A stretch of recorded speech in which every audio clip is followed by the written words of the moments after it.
Doctor Hamid Khan से पूछ लेते हैं, क्या हम ये माने कि इसके बाद अब थोड़ी जिद कम करके आतंकी नीति को बदल देगा पाकिस्तान?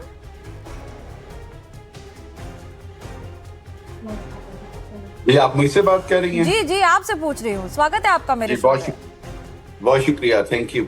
अच्छा, बात ये है कि पहले तो मैं आपको ये बता दूं कि पाकिस्तान के कश्मीर के जो अवाम हैं उन्होंने मुकम्मल तौर पर इस इंडियन एजेंडा को रिजेक्ट करके रद्दी की टोकरी में फेंक दिया। और ये बिल्कुल वही हुआ है जो आपने BNA की तरह कोशिश की बलूचिस्तान में, वहां पे भी आपको मार पड़ रही है।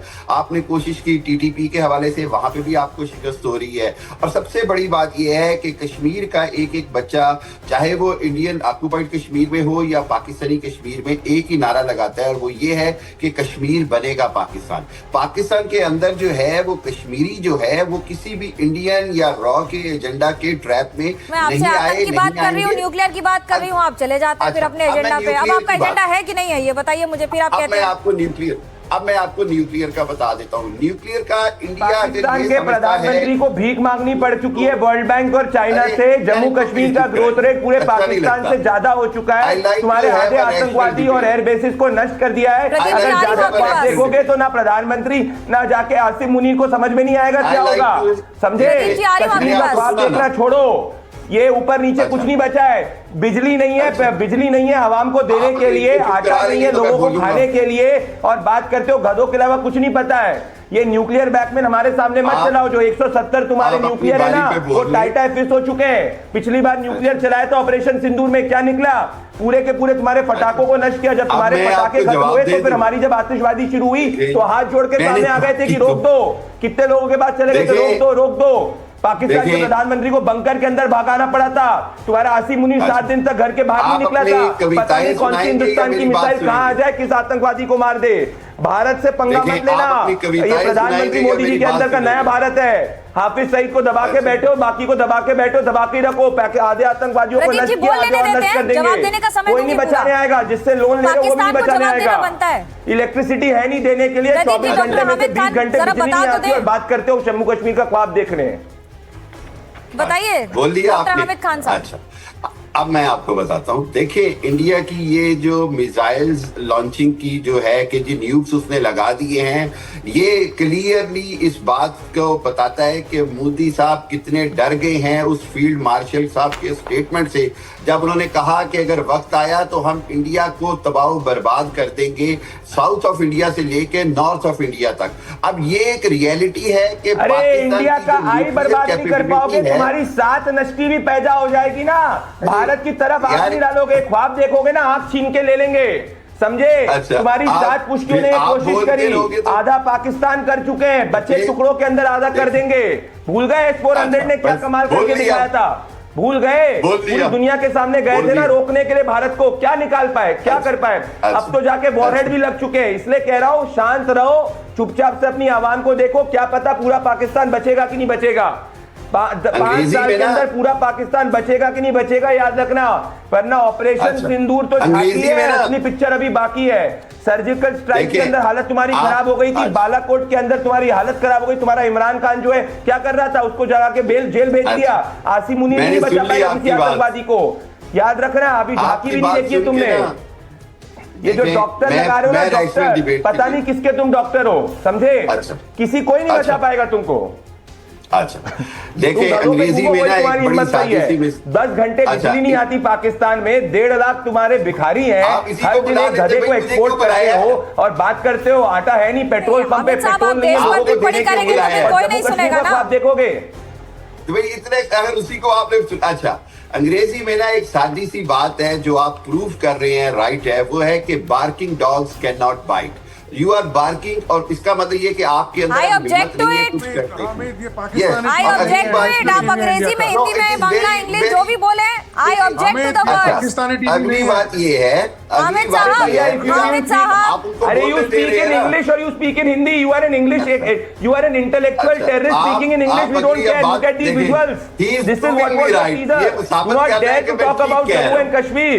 This will be the teaser. Your house will also not be safe in Pakistan. Mind you, my dear friend. Your house will also not be safe in Pakistan.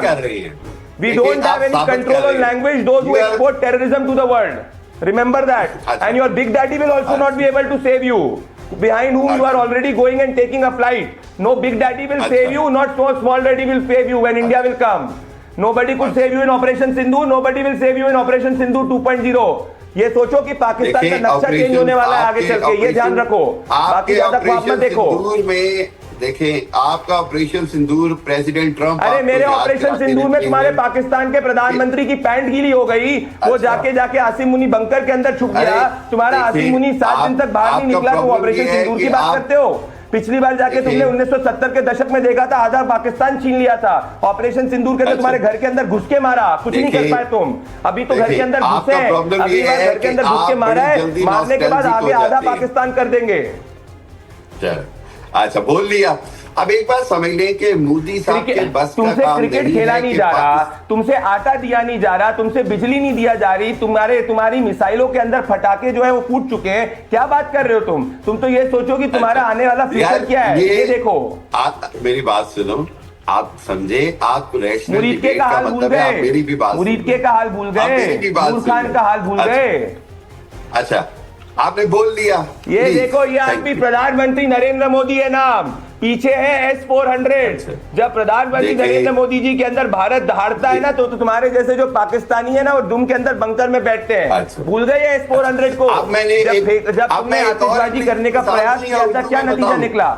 तुम्हारा बिग डैडी बचाने आया नहीं, तुम्हारा स्मॉल डैडी बचाने आया नहीं, क्या स्थिति तुम्हारी निकली? पूरी दुनिया में घूमकर हामिद साहब ऐसा तो नहीं है कि आप अकेला महसूस कर रहे हैं? मैं उस्मान जी को भी ले आती हूँ डिबेट में, वो भी बात कर ले, आप भी बोल लीजिए। जो मैंने इंग्लिश में मिसाल दी ना, नहीं इंग्लिश में तो एक मिसाल दी, मैं तो आपको 2-4 मिसाइल दे सकती हूँ, मिसाइल भी भेज सकती हूँ, मिसाल और मिसाइल दोनों भेज सकता है भारत को पाकिस्तान से ज्ञान की जरूरत नहीं है।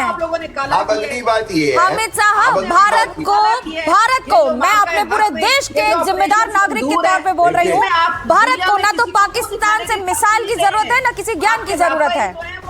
मैं आपको बता रहा हूँ कि हमने तो बड़ा पक्का फैसला कर लिया, हमने बड़ा पक्का फैसला कर लिया कि अगर इंडिया हम पे अटैक करेगा, कुछ नहीं बचा भारत का, कुछ नहीं बचा भारत का। उस्मा आप 2 मिनट मुझे जवाब दे दीजिए। उस्मा अरे भारत की सबसे बड़ी अर्थव्यवस्था हो गई, यही जो अफीम है ना, कुछ नहीं बचा भारत का, ये जाके अपनी आवाम को बेच के आतंकवादी पर जब इस तरह समझ में आने का प्रयास करेंगे, उनको एक हमारा जवाब से वाकई जाके 7 यूरो के पास बेचेगा। हामिद अब सीरियस बात हो जाए, यही ख्वाब में कुछ नहीं बचा है, थोड़ा 2 मिनट अभी आपको मैं रिफ्रेश कर दूं। हो चुका है तुम्हारा, यही आधा देश हो गया, यही जाके अपने आने वाली नस्लों को बेचो, जिसके साथ और आतंकवादी तैयार कर दो, और जब इधर आने का प्रयास करेंगे, हिंदुस्तान का जवाब AK-47 से जो हाल करेगा 7 यूरो के पास जाना, समझे? इसी ख्वाब को बेचो, इसी ख्वाब को बेचो, ये ख्वाब पाकिस्तान की आवाम को बेचते हो, अपने बच्चों को जाके लंदन और अमेरिका में पढ़ाते हो।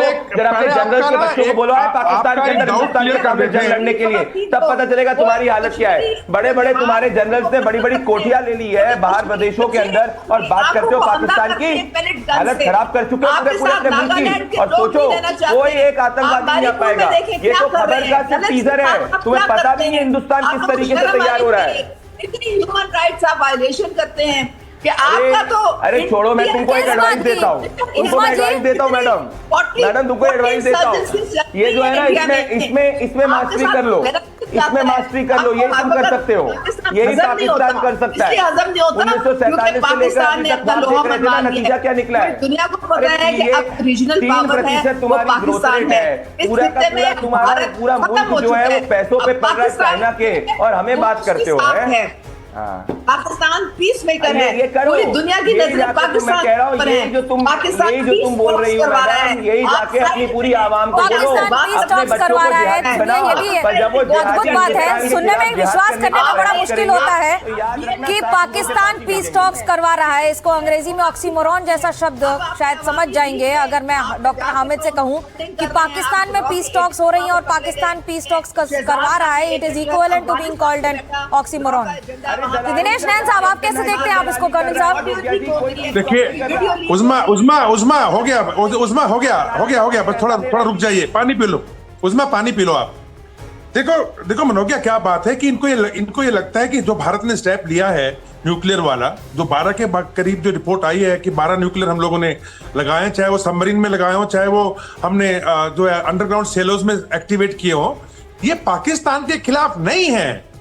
Pakistan is nowhere. ये क्यों अपने आप को बिना मतलब फुदक रहे हैं ये लोग? हमारा स्ट्रेटेजी नंबर 1 दुश्मन चीन है।